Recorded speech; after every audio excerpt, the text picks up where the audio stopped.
I'm really honored to be here today to speak to you all about the important work that you're doing.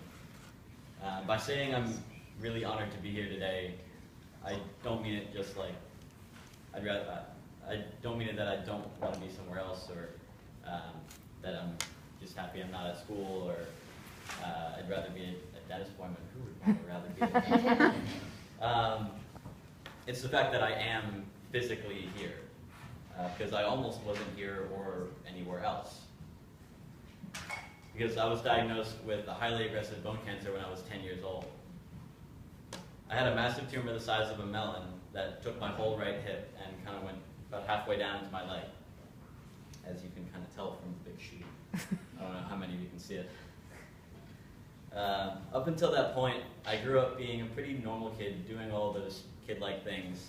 I have two older brothers, and we went to school, we played sports, took music lessons, biked, hiked, skied, and messed around.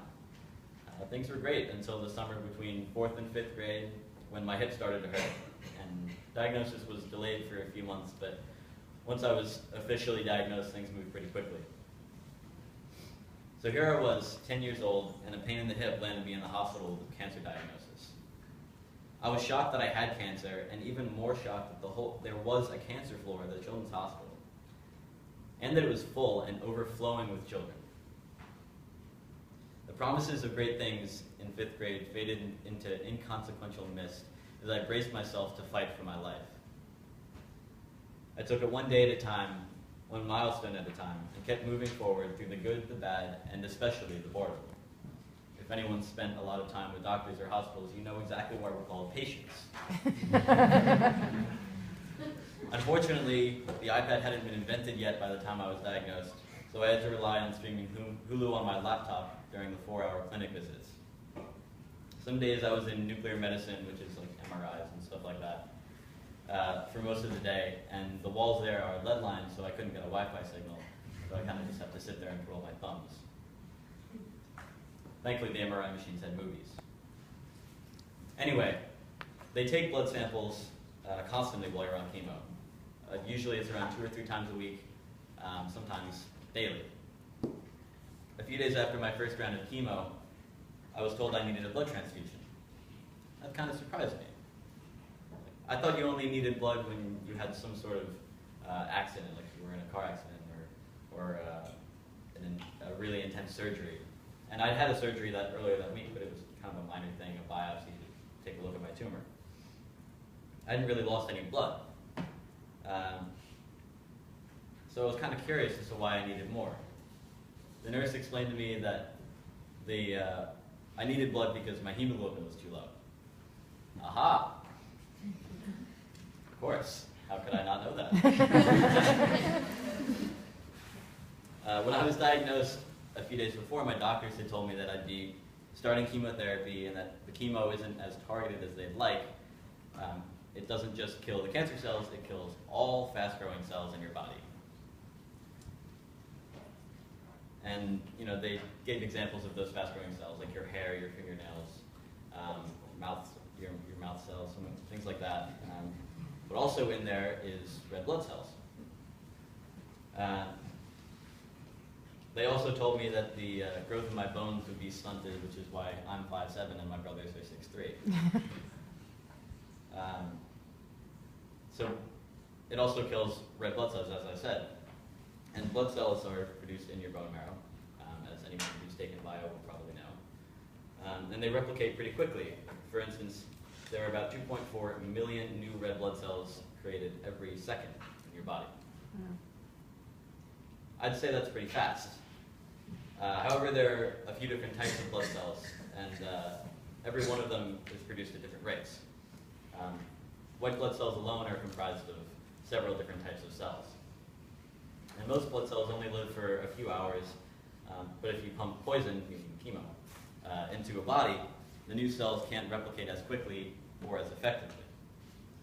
So it made sense that the chemo killed the blood cells, and apparently my hemoglobin wasn't coming up as fast as they would have liked. Hemoglobin is a part of your red blood cells that is kind of the oxygen delivery system. No hemoglobin, no oxygen, no aerobic respiration, no metabolism, no good. So a bag of blood was hung on my IV pole, and the line was connected to my Broviac. And the Broviac was kind of a central line that was sewn right into my aorta. And it's gone now. The line stayed in for nearly a year. Now I kind of just have a hole in my chest that looks like I got shot. So I got the pint of blood and I was feeling more awake. Next round of chemo, same thing. A few days later, I needed blood again. And I was wondering if this is going to be kind of a common issue. Yeah, it was. With every single one of my 14 rounds of chemo, I needed a blood transfusion to keep my blood counts up. Towards the end, I also needed bags of platelets because, you know, clotting is good too. When they chopped my hip out, I needed another 2 pints of blood for the amount of blood that I lost during my surgery. So all in all, I had a total of 16 pints of blood over my treatment. And that was just me. There were hundreds of kids at the hospital that I was treated at, and not to mention the other 20,000 kids across the country. And I can't forget the adults. There are millions of them too fighting cancer. According to the NIH, an estimated 1.6 million people were diagnosed with cancer in the United States in 2015. And while some people get more blood than I do, and some people get less, on average, let's just say it's about 5 pints per person. So times 1.7 million, is anyone still functioning enough to do math here? That's 8.5 million pints of blood to new cancer patients in the United States every year. 8.5 million pints of blood. Holy hemoglobin, man. That's a lot of blood. In fact, it's enough to fill 2 Olympic-sized pools. But that's just the new cases. The NIH says that there are about 14 million people living with cancer, and now we're up to about 18 Olympic-sized pools, or let's just say a lake full of blood.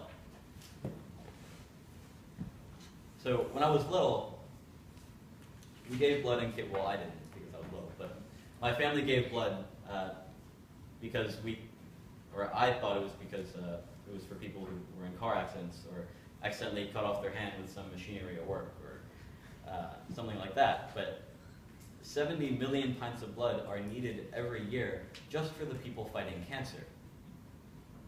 That doesn't even count the trauma patients and other medical conditions that require infusions. Because 16 people donated blood, I was able to continue my cancer battle and my life. Because hundreds of volunteers organized blood drives, those 16 people had places to roll up their sleeves and donate blood that would help save my life and the lives of children around me. Think about the little, I was going to show a video and then I didn't. So I'm going to cut that out. So kids are fighting for their lives every day and can only keep fighting because of you. They need blood for a chance to fight for survival. And you're making that happen. So don't ever think it's no big deal that you just organize the blood drive. It is a big deal. You are saving lives. I would not be here today without someone collecting blood. On behalf of the millions of cancer warriors and everyone else whose life depends on donations, I thank you for the tremendous work you do and how you organize these blood drives to be a success. You are all heroes. Thank you all for listening.